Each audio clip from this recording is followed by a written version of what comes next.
Here we go.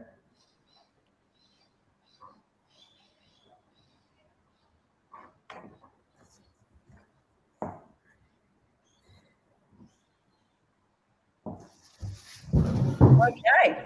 Hi, we are now live on Overdose and Chill with the awesome Tristan Miller from Shopify Plus. Just a reminder to everyone, we are broadcasting out live on Facebook, YouTube, and LinkedIn, and you are more than welcome to leave comments and ask us questions throughout.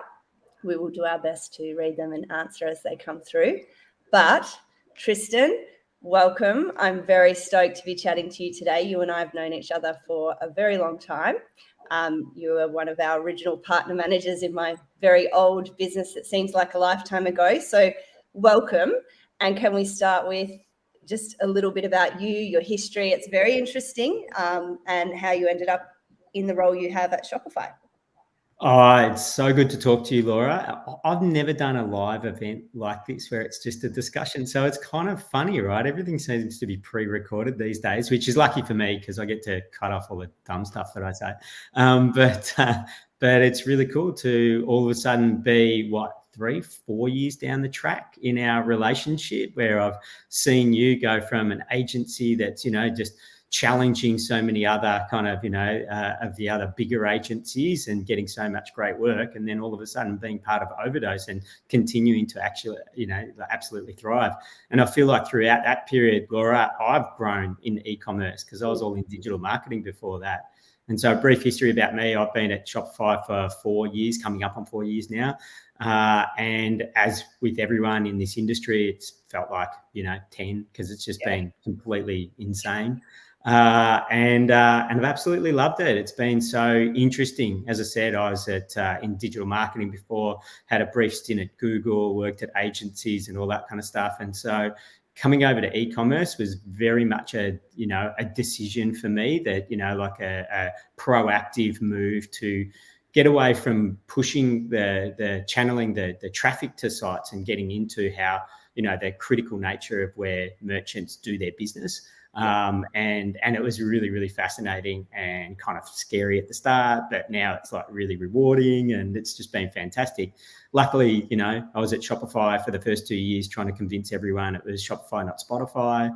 And how even clients, when you're pitching, they're like, and when we get our new Spotify store, it's like, you just stop correcting people after a while. Not worth it. And then after 2 years, all of a sudden, we're into 2020 beyond, and people are asking you about Shopify and what it does. But people are telling me what's happening next, rather than me trying to describe what the platform does and where we're at and all those sorts of things. So I've been a partner manager in APAC initially, and now just ANZ over the last 4 years, for the whole time that I've been there. We couldn't travel to Asia as much, and we were growing into those separate markets, into those countries very rapidly. And so luckily we've been gotten into a position that we could localize our partner management to help agencies each of those countries do a better job of servicing those countries and helping them grow. And so I've been very lucky to work with just the design and development agencies in ANZ for the last 2 years and just see them grow exponentially in that time. Yeah. I mean, it's been a crazy couple of years. And I think when you talk about, Shopify as a platform, and it always has been, it's had an incredibly strong partnership ecosystem. Everyone talks about it.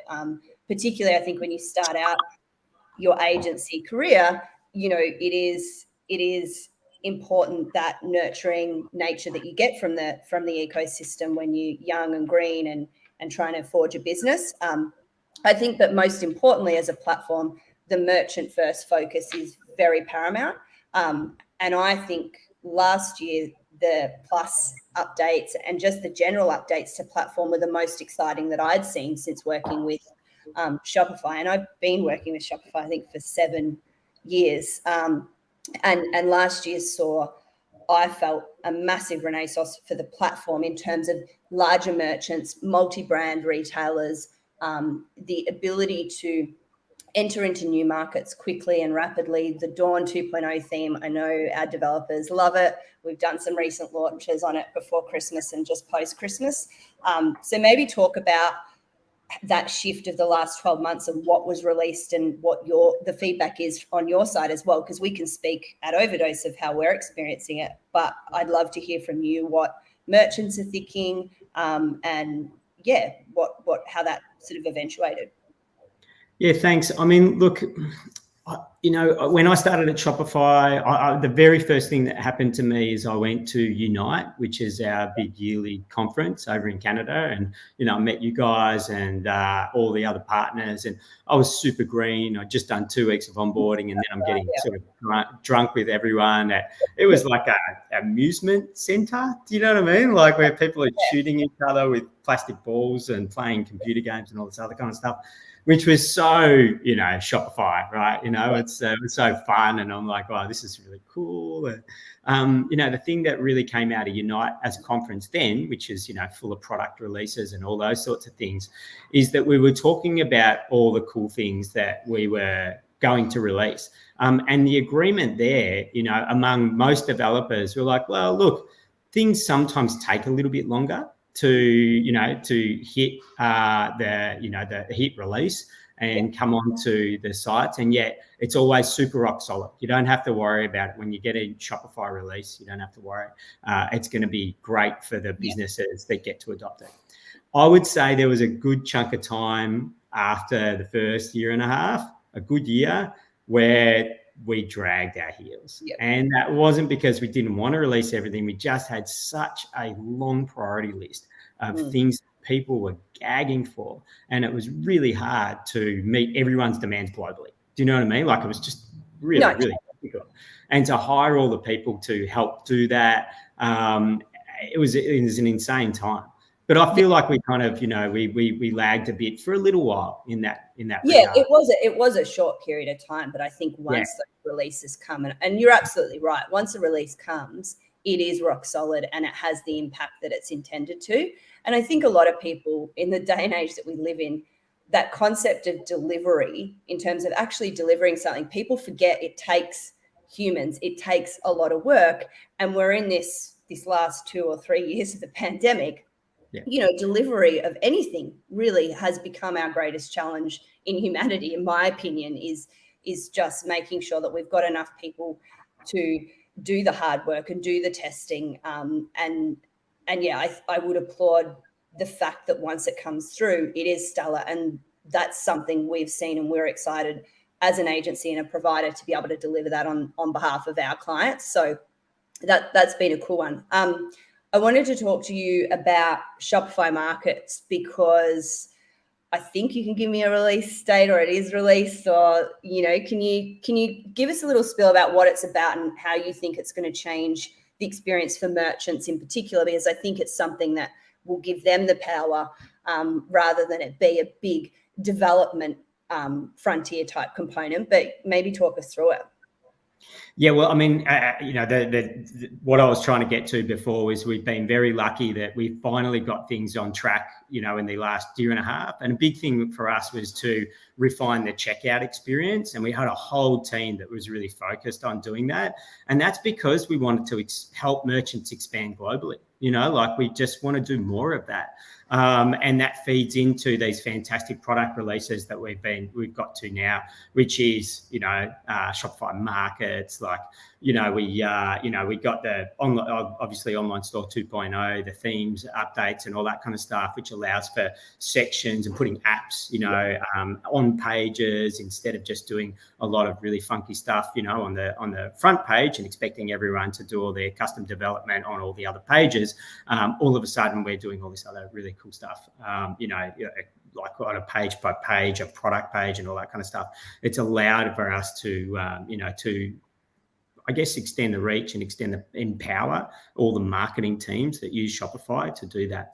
Now, what we want to do is extend that even more, and Shopify Markets, it's imminent. It's as much as I'm going to give you right now, Laura, but it's super, super imminent, Everyone's had a tile on their stores when they've gone on there, and you see, apply for the beta. That's really cool, but that's been going for 3 months. But it's coming, and it is actually super imminent. They brought the date forward, which was cool. I don't want to give a date because if it's a week later. No. But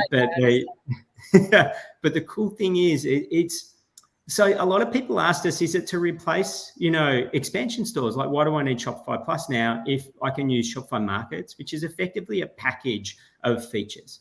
And that package of features includes like all sorts of stuff: currency exchange, language translation, domains, showing up for various countries that you appear in, the correct, localized domain, duties collection, allowing for different payment methods in the country where the customer is accessing the site, right? And so if we take Europe, for example, because I think Europe's a really good example of this, if, to date, we've encouraged people to set up, like if you start out with an Australian store, you set it up and you might cover New Zealand with that store, but, generally you're sort of selling the same products and having the same online store experience, the on-store experience or on-page experience where the content might not differ. But if you're going to do a UK store, well, you want to completely differ the messaging around that kind of stuff, right? But then that store is to cover Europe as well. That's when you start looking at Plus and having a set of expansion stores, 9 expansion stores, so you can create individual experiences for each of those countries. Now, there was a lot of great apps in place, and even some of our native, additions on Shopify Plus that might allow you to do currency conversion and language translation and all those sorts of things. But we were relying very heavily on our partners, the developer agencies, to make a lot of those changes, right? And some of it's not necessarily profitable for an agency.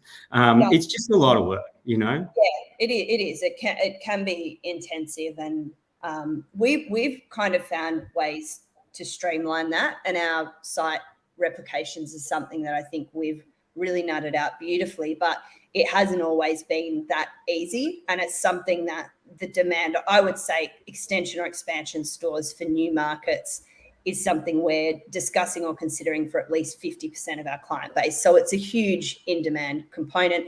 And, it's not really sexy development work, if you like, or it's not brain challenging or even the best use of an agency's time either. So I think anything that replaces where the really meaty work or exciting work or complicated work that a merchant can't do is always a bonus, because it isn't that profitable. The value of it is quite minimal for an agency partner. And for a merchant, it's just like, I've got to pay this for an expansion store. It's kind of annoying because I know what I need. And so I think it's a great addition.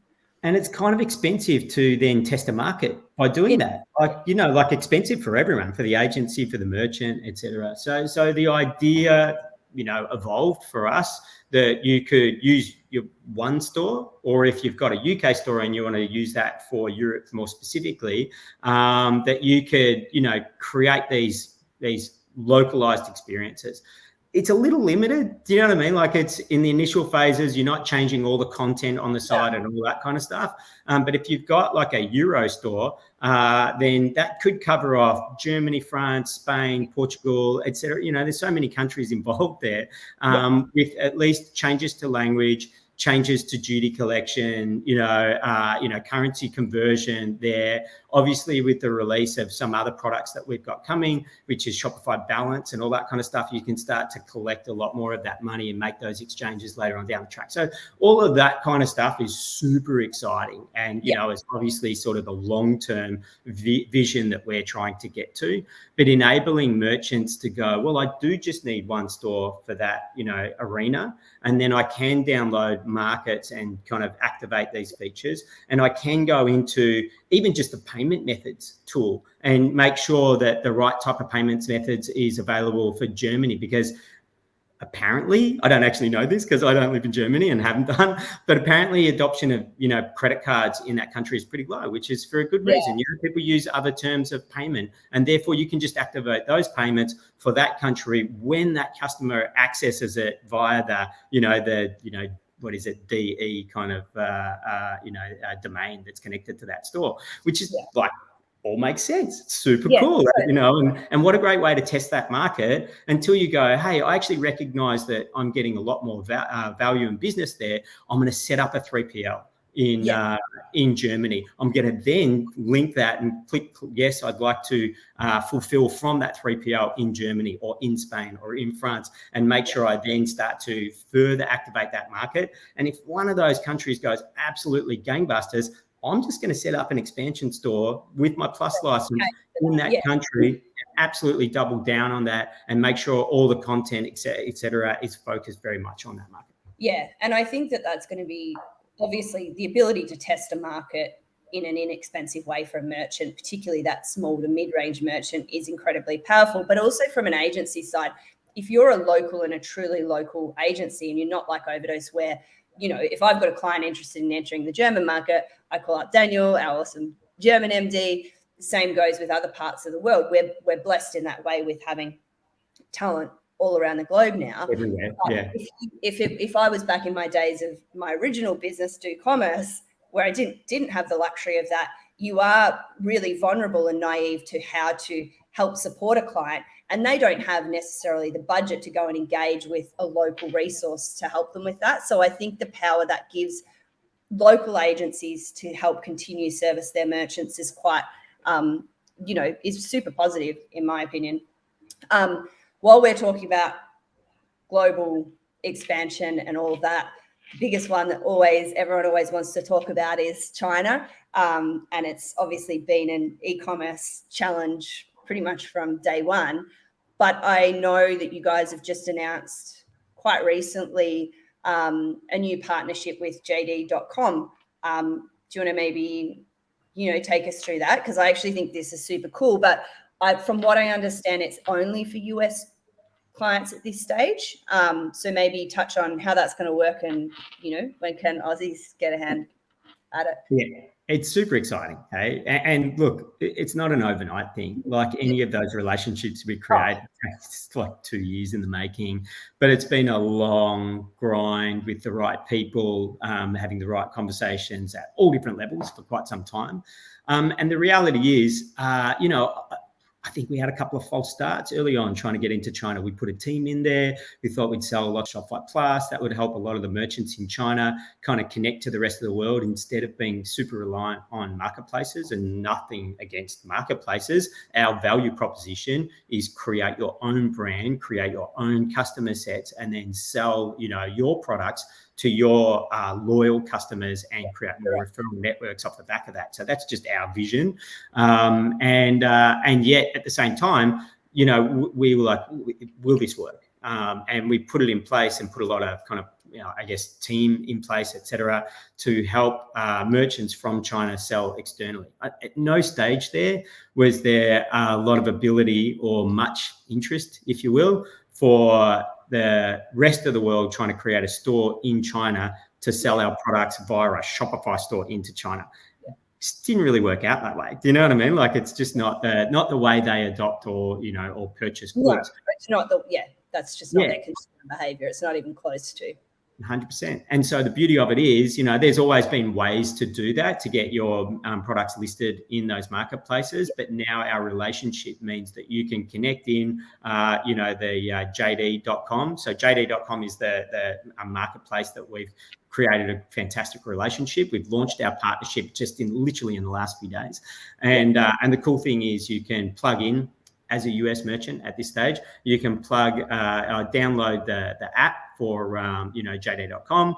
You can then get access to that marketplace, and your products can be uploaded from your Shopify store. So straight in, they get listed. Obviously, you connect or decide on the sales pricing for each of those products. I must admit, I haven't tried it yet. I haven't personally done it. So can you automate all that pricing and all that kind of stuff based on what you're selling it for? Like, I don't think you would do that. I think you'd be very keen to make sure it's And so will it be available on Plus and Core, or just Plus? No, all US merchants can access this at the moment, because it is just trying to extend the reach of merchants that are on Shopify, not just specifically to that group, that elite group that are on Shopify Plus. because who knows what's going to take off in China realistically, No. like you don't know, like it could be the smallest thing. It could end up being hot sauce out of Texas goes crazy in China, like I don't know. But the beauty of it is we've expanded the opportunity to sell into that space easily, to do it simply, to make it super accessible. But then, if you get orders, then you then send that to the JD.com, or JD warehousing in the States. It gets airlifted with some special planes over to their fulfillment centers in China and sent via their system. So they handle all of that process. We don't do that. We're not covered to do that kind of stuff in China. So that would be the adjustment of thinking, of how you deliver it over to China. You're not going to send stuff individually from your own warehouse across to China. It's going to get consolidated and sent there. So there's a bit of a process to work through to get to that. If you're on Shopify Plus, this has been asked to me already a few times in the last few days. If you're on Shopify Plus and you have a US store with a US address and a US fulfillment center, I'm pretty sure you can send products that can download the app and send it from that store. Don't take my word for it. Try it out. Download the app. It's pretty easy to do. I mean, we've got quite a few clients with the US, obviously. So that'll be something we're definitely open to, particularly a lot of our clients, or one or two come to mind that are in that wellness space, the Australian-made products, I think, have already got an entrance into the Chinese market through other methods, but this would potentially give them the control to do that. I'd be interested to see what the merchandising or what nuances there are for merchants when thinking about how it's going to interface on and what changes you have to make when it gets published and displayed through JD.com. You guys have anything in your merchant team or your marketing team to help merchants consider that, or have a bit of an education piece, or just some resources? You guys have lots of resources available online. Will that be something that will come forward as it progresses and evolves? Yeah, look, what we should do is just, put into the link at the end of this, like there's a link to the statement, the release about this partnership. There are some links in there that give you a bit more of an understanding of what to think about and how to do it. Are we offering marketing services into that? I actually don't know. It's super new for us. I was kind of blindsided when it got launched a few days ago. I was so excited. I started telling people without knowing enough about it. I still don't know enough about it. But the reality is it's super important to everyone, like anyone checking out different markets always want to talk about how they could get into the China space. This is a great starting point. I don't think this is your entire strategy. This is a great starting point. This is the first stepping stone, As you can imagine, the restriction for Australia and New Zealand is we don't have, planes heading over with great loads of stuff that will then go to the fulfillment center in China. That's all going to go via the US at this point. And so that's, that's where we're at to test it out. But I'm super excited to see where it goes. And what a fantastic way to embrace Shopify in China, and we do have a new team over there, and they're already advancing our cause at an incredible rate. And we want to embrace that space and expand the opportunity to create more, global commerce. And I do say commerce, not just some e-commerce. So I'm excited. Totally. Yeah. I remember being at the Unite where that whole, we don't say e-commerce anymore. We only say commerce, and it kind of I drank the Kool-Aid, and I kind of try and only refer to commerce as commerce now, because I do believe that that's 100% correct. So we talked about that particular partnership, but what I've noticed in the last sort of even 3 months, but probably 6 months, is the announcements of a lot of formal partnership arrangements with some of the leading tech platforms, marketing channels, ERPs, those native and direct integrations. Let's touch on that, because I think from a development perspective and an agency perspective, I think the robustness of those partnerships, and to have formality to a lot of them, if you look at the early days of Shopify, there was apps for everything. And I know the app ecosystem is still really powerful, but you'd often have multiple choices. You weren't sure what's going to give you the best, bang for buck or robustness in delivery. And I think it's really exciting to see a lot of those partnerships come in a formal state and get those integration pieces actually supported by Shopify or the platform themselves, whether it's Xero or whatever it might be. So I think it's a strong strategic move from the platform to have that solidified.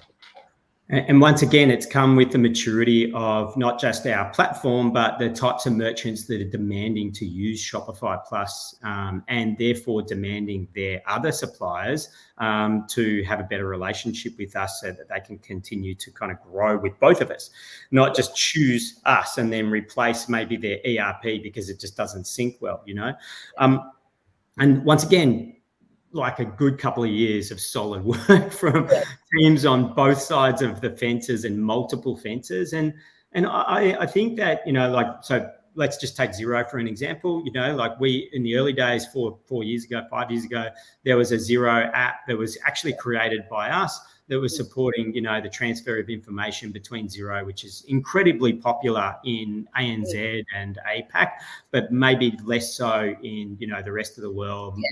Definitely they've got a strong foothold now in the UK, etc. But if we're looking at North America, it wasn't strong enough for us to continue to develop these apps, to support those apps. And we don't support our supplier apps, generally speaking. We try not to because there's just so many of them. Do you know what I mean? We can't be responsible for all of them. And so the reality is that was not a well-supported app. It did not do all the things that we needed it to do. People started using those third-party apps that were also available and allowed for more customization and, had a lot more kind of, complex data that they could transfer. The cool thing is we created a much tighter relationship with Xero globally. And, in the last more than a year, but in the last few months, we also launched a Xero developed app that is a lot more robust and has a lot more opportunity to transfer the right information to allow for better reconciliation from sites into Xero, right? So I think that all of that has helped us recognize that we're in a really good footing, that Xero recognize that Shopify is a place that they want to kind of support moving forward, that the merchants, that their huge volume of their SMB merchants on Shopify and want to continue to use both services well. And it allows for us to do a lot more in that space. And you can imagine how many merchants out there are making a decision on what kind of software they should use to first go to market, and is it going to integrate with something that's so critical to their business, which is Xero, their accounting software that's kept them going for so long. And when we talk about commerce, we're talking about retail, and we've very much got into the point of sale space, the retail space in the last 2 years, not just globally, but very much locally. In ANZ, we've got not just point of sale systems, but hardware, card readers, etc. And we want to make sure that resolves really easily back into Xero, that's so important for these customers. And so, having recognised that, we can see that that Xero has recognised that they know that we need to do a better job together. We've got a really great arrangement in place with them. And look, exactly the same thing has evolved with a lot of the big ERPs as well. NetSuite, Microsoft Dynamics, Acumatica, which is then supported locally by MYOB.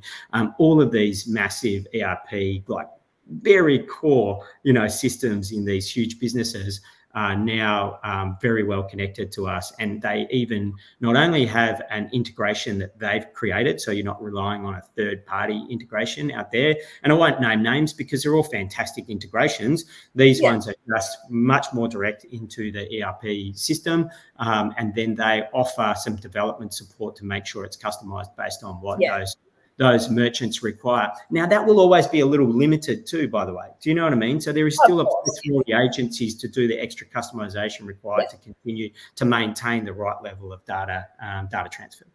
Yeah, and I think just having that base level or an improvement on that base level is positive, particularly from an agency perspective. I think there's a lot of apps and connectors, like you said, that are great, but if you look at the life cycle, I've seen ones come and go. I've seen support be at a premium level, and then I've seen it sort of wane off or drop off. So I think when these big critical businesses and the components for commerce are all coming together and working collectively, that's been one of the single biggest changes for Shopify Plus in being able to confidently suggest it as a platform of current and future choice for some of the biggest retailers and businesses in Australia. Previously, I think some of those gaps would rule it out because, if you had to do too much messing about to just connect it and feed data to this point, it did rule it out as an option for a lot of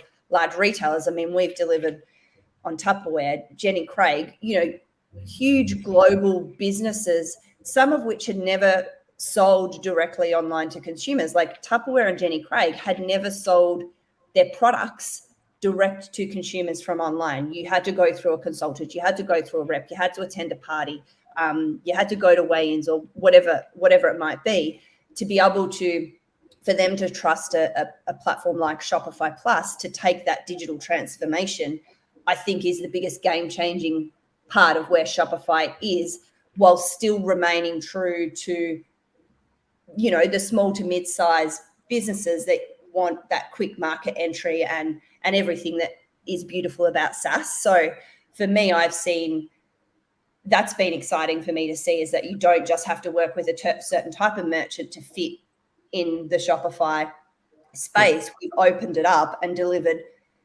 really amazing solutions. I say that humbly, and it wasn't me that did them, obviously. And I want to get into that in a second, but not only that, but you're talking about all of these additional, as you say, like apps add complexity, apps add probably points of, maybe critical points of potential breakage. And so, like and those larger integrations, as much as they're fantastic and some of them are super robust, you're also paying for that. So you're paying a fortune sometimes just for those integrations and so you're paying someone else as a third party, even if it's connected by you as an agency, to pay them to continue to make sure that transfer of information is correct. And then you're paying for your ERP and all that kind of stuff as well, which is just these huge dollars. So, effectively you choose Shopify, can double the cost of it just so it's integrated into the ERP on a monthly basis. So to see that stuff, for our partners, our ERP partners and many other partners, to double down on these relationships removes a lot of the potential fracture points, but also remove some of those extra costs as well. And so that's just really fun for us to see that start to eventuate. It wasn't immediate. We had to get there, and it was on a priority list of many things, and now we're in a really good spot. One of the things that we did want to prioritize was continuing to go after those really large merchants, and some of those merchants were critically affected by COVID in the last 2 years. And I can't think of a better example than Tupperware. So do you want to talk to me about that experience for you guys? Because that was such a great win. And not only locally, but globally, they were playing around with this. And I think delivered the best solution for that. Yeah, no, it was genuinely, for me in my career, a pinch me moment. Like my mum's loved Tupperware. Like my mum still has Tupperware. She got given for her and my dad's wedding in the early 80s that still gets used for Christmas slices at Christmas time. And I think we first started talking to them, it must have been either right before the pandemic started or in the early stages, because I remember workshopping and sitting in a big room with them all. So, that's an old school thing to do. They went through a really robust selection process, and there was a lot of complexities to their business because at the core and heart of their organization is their consultants and the parties, and that's what's made them great. They're a 70-year-old brand. And so we just went through the process. They had an interesting ERP system and warehousing system, most of which is based in Melbourne, connected to their head office.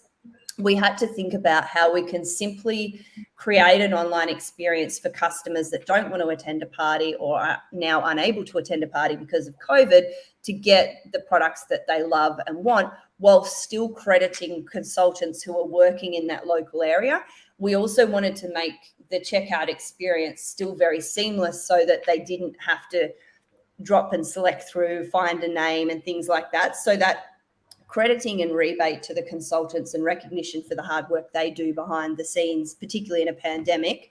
And they were doing a lot of, online demonstrations, online parties, things like that. Like demonstrating the product in Tupperware is really important as well, because it helps get the message across as to why it's actually superior as a product to others. And look, they had a really great team, wonderful marketing team, quite traditional in the sales method. So it was really interesting going along that journey and then watching them build out a really sophisticated digital team that they're continuing to grow. And, we still work with them today. They've been with us nearly 2 years now. The online store has been incredibly successful for them. And I think it's helped balance and enhance the consultants' business, not take it away. And Jenny Craig was kind of similar in that as well, where, consultants and the way that they take people on a weight loss or health journey was very much about going into a store. Again, the pandemic took that away. So, having an avenue for people to start a Jenny Craig journey without having to go in and see someone was, again, something that was a really interesting problem to solve, whilst, again, being respectful to that traditional engagement. And, the business doesn't want to get away from people coming in and having that support of your consultant. It's actually important. The success rates apparently are much higher when you do have that face-to-face and check-in with the consultants. But, again, we tried to make it so that phone calls, video calls could be opted in as part of the sign up. But then if you just wanted to go it alone, you could do that. So, I think it's about, I hate the word, but like pivoting. It wasn't even a pivot. It was a pretty significant thing for both businesses to have to reinvent the way they engage and keep their loyal customers. And they're definitely two that I've loved working on at the level that I have. Like, there's obviously way cleverer people than me that have delivered it. Gabby, one of our senior developers, she's been paramount on both of those projects, along with Marty, obviously. But yeah, it's been really cool to see them achieve what they've achieved and do what they've done.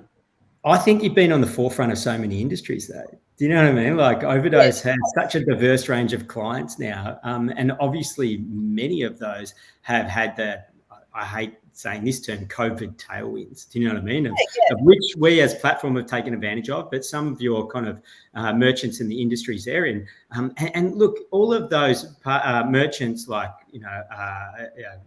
Jenny Craig and Tupperware, etc., they were already thinking about this pre-COVID, pre-2020.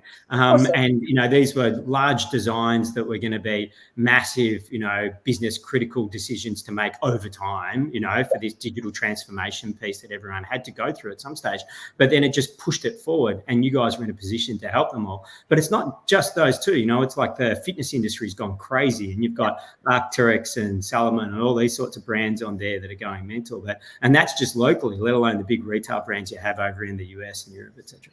Yeah, no, and it has been exciting. I think one of the interesting things that, I was glad I'd sort of started to think about was that diversification of verticals and industries, particularly for Melbourne, because that's what I'm in charge of. And under the guidance of our senior leaders and things, is that channel diversification, because I think we all started in a really traditional, retail, clothing, fashion, that sort of space where, they were essentially the pioneers of commerce, but so many businesses have jumped on and seen the opportunity to transform. I think what COVID did, of everything, right, not to talk about it too much, but was it shortened the time and the decision making around it. If we were living in our normal times, some of these projects I think would have naturally just got elongated because it goes through longer decision making processes. Everyone wants to think about it a little bit more and sit on it. Whereas because businesses were affected so significantly, and there was also on the flip side of that a lot of financial opportunity to be taken advantage of in the pandemic time, that if you sat around and thought about it for too long or chatted about it, you were losing opportunity on a daily, hourly basis. So that's where we like to work quickly. And although those projects were quite substantial, they still weren't, really long pieces of work. We got them up and running quickly and efficiently and get to market. And then we've continued to work on that growth strategy and enhancement and things like that as we've learned, because, you know, someone like Tupperware, for example, didn't have any data. There was nothing we could work from for direct to consumer sales because it just simply didn't exist. So that's a really rare situation to be in for us. We often a little bit like this, huh? You're just like, oh, I'm pretty sure the winds are blowing that way, you know. Like, we were thinking, we're pretty confident that the country's going to be so excited to be able to buy the product directly online. We're pretty sure, but I don't know, because I know how many consultants there are. I know how many people have attended parties in the last year pre-pandemic, but there's nothing to say that they're going to transact with it online. We just go, you know, I back myself to sell most things online, to be fair to you, but yeah. but yeah, I think that was a really interesting space for us as a team to see. Yeah, well, there's not that history in 2021 or 2020. You would expect to have some level of data for transacting online. The only exclusion to that is, say, maybe some B2B industries that, you know, were going direct for the first time ever. So yeah, they were both really exciting, and we're stoked to have been given those opportunities and continue to work with the businesses. So yeah. You and many of our agencies, we've been very lucky to have, you know, super diverse merchants in other industries that have exploded, or the food industry, which you guys have a few clients. You know, we were kind of hanging our hat on for quite some time JB Hi-Fi as a big, you know, multi-brand retailer that could also sell on Shopify. And that was exciting, you know, Staples Canada, et cetera, was big for us. But then with the pandemic, we had the likes of Heinz, you know, who started to do this, you know, soup to your home campaign, where they get, you know, packages of canned soup delivered to your home as care packages, which is just crazy. And then, you know, also, you know, Lindt chocolate over in the US, where you could do click and collect and, you know, pick up your hot chocolate and chocolate packages from the, you know, from the side of the road next to these stores in Canada. So all of that kind of stuff changed for us. The pet industry went crazy. We've now got Petstock live on Shopify, which is huge for us because they've got so many retail stores. And as I said, we want to really get into each facet of these businesses and not just be known for their online store, but be known for the, you know, the point of sale side as well. Yeah. Which we're not perfect in that space yet, but we're working on that space. No, you're working on it. Yeah. I think all of those big brands, you know, irrespective of which agency they belong to, help everyone in the system, you know, give confidence when you're talking to potential merchants. Like, I remember when we first started out and trying to sell Plus, and, you know, everyone used to use the bloody Cosmetics by Kylie example, because, you know, if you got questioned about traffic and volume and all that, you'd wheel her out, and, you know, no one had any idea how good it was 100%, right? Fashion Nova, Kylie Cosmetics. Well, they sound massive, but who knows? Yeah, and you would go, oh yeah, okay. But now to be able to say, you know, big recognizable Australian retailers that are on it is much more powerful for, you know, the local market, which is cool. And just to add to that, and we've never said that we're perfect for everyone. Do you know what I mean?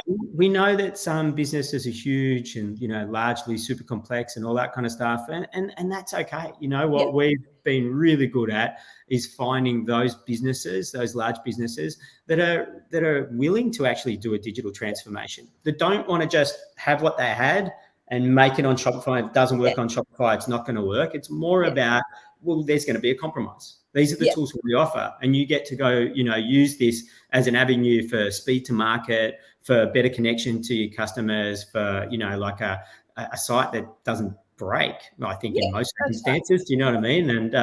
And so all of those things have helped us get to where we are. But man, we've got a long way to go. Do you know what I mean? We're not resting on our laurels. We absolutely know. We want to, you know, we've got our B2B project, you know, coming to fruition later in the year and all that kind of stuff. And all of those things mean that we get into commerce, not just, you know, selling to a bunch of customers online. We get to every part of your business and support each merchant from that perspective. That's what we want. It's the dream. Other people seem to want it too. So totally. So my final thing I just want to cover, because this has been my longest OD and chill. So that's good. We've always been keep going too. But. Really, no, I know you could talk for ages.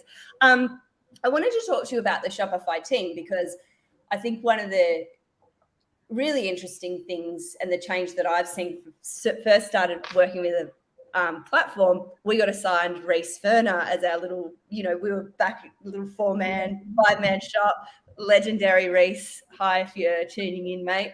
But, the expansion of your partnership team, both, the centralization of going from APAC to sort of AU, NZ, you got a lot of people in NZ now, you got a lot of people in Australia, you're moving into the marketing space.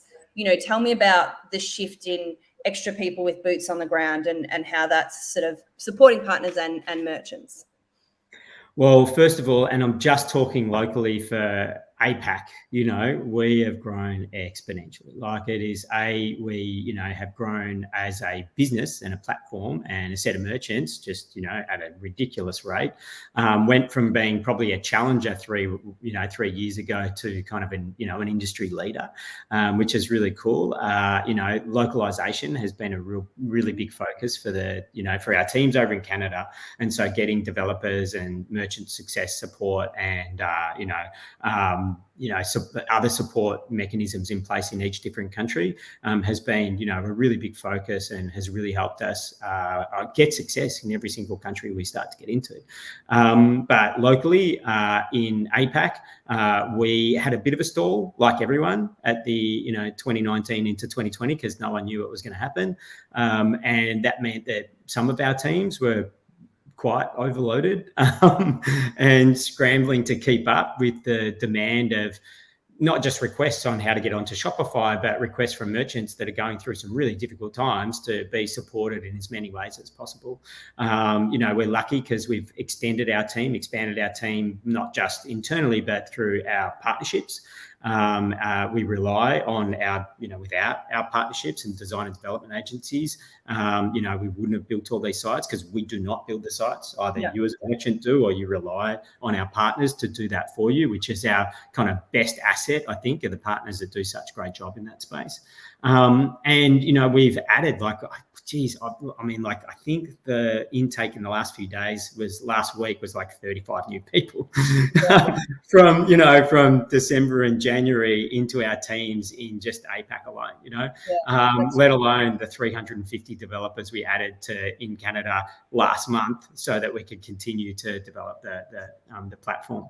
And we have now got extra partner managers, all incredibly good people. We're so lucky that we continue to get better and better, not just skilled and experienced people, but just better personalities, like people, like I came in just going, if one more person says, I wish you were more like Reese Ferner, It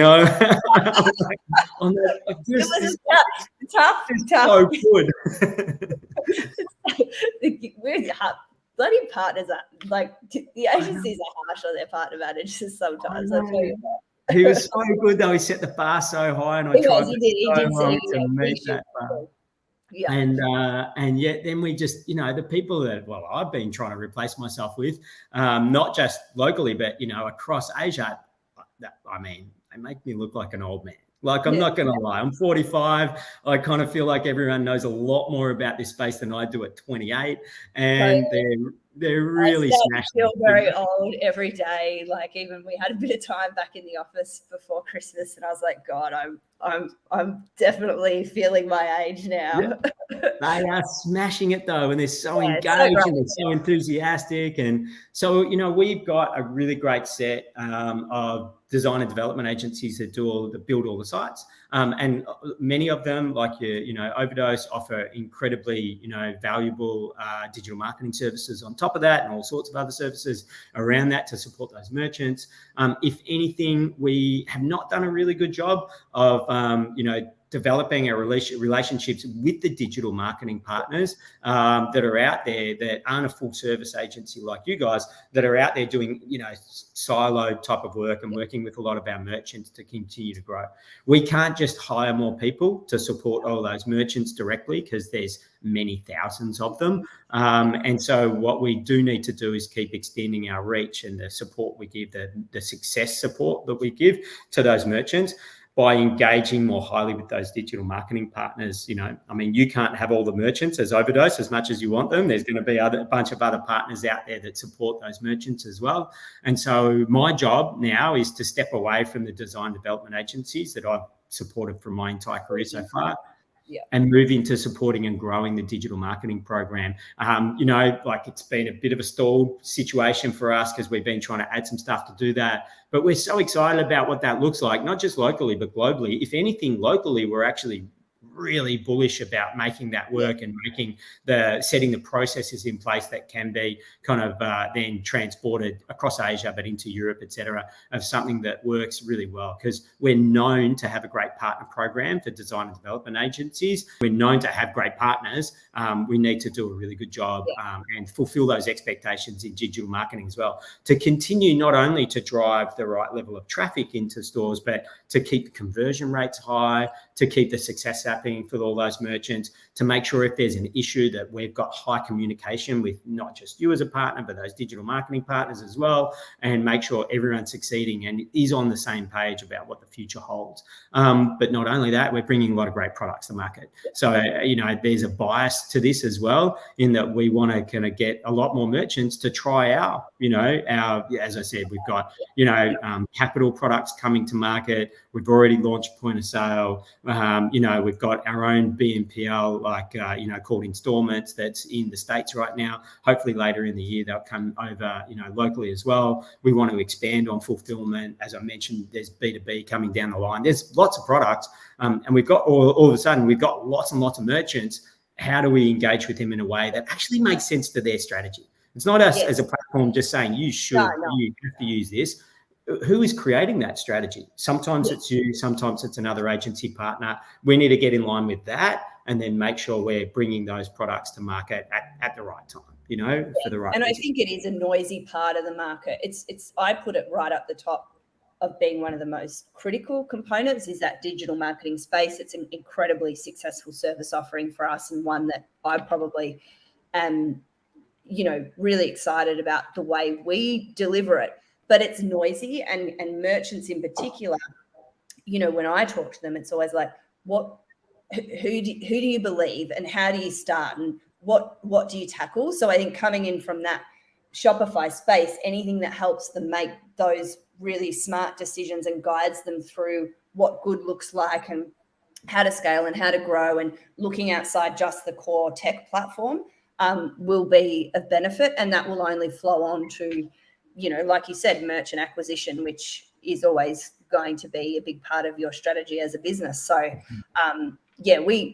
I'm really excited about that component, because I think there's a lot that can be done for merchants and also other agency partners that aren't tech focused that are doing really amazing work. Really amazing work.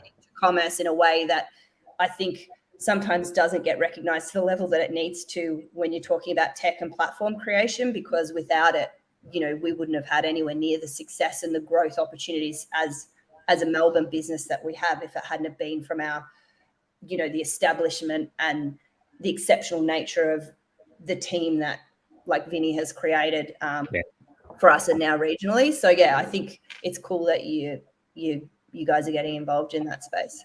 And I think it's important to note there's not less cowboys out there. Do you know what I mean? There's plenty of cowboys in SEO, SEM, selling social ads, all that kind of stuff. That's fine. We also have just spent a lot more time now uncovering the agencies that we're developing a lot more trust in.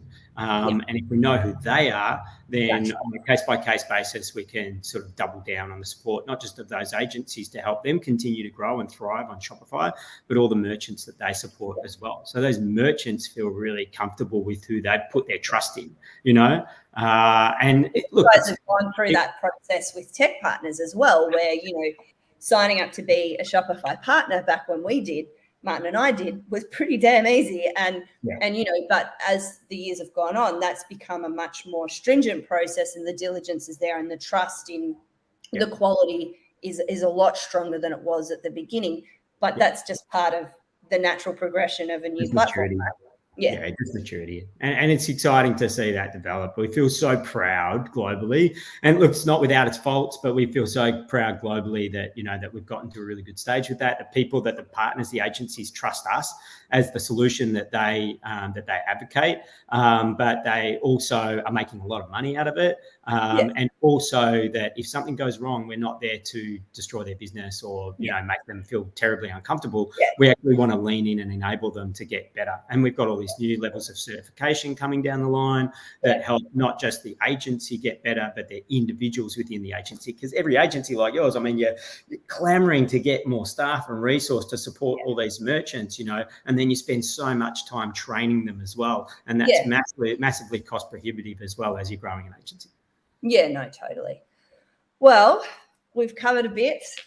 It was wonderful. I really loved chatting with you as always. Hopefully very soon we actually get to have a beer in person and Unite conferences are a thing again. Even one, really cool. I really appreciate you taking the time and talking to everyone about all the topics we covered today. And happy Friday. Have a great weekend. Thanks so much, Laura. Thanks for everything. Thanks for everyone at Overdose and all the great work you do, not just locally, but globally. And to everyone that's listening in, because, we're really excited and bullish about what comes next. Cool. All right. Thanks, Tristan. Thanks a lot. Bye, guys.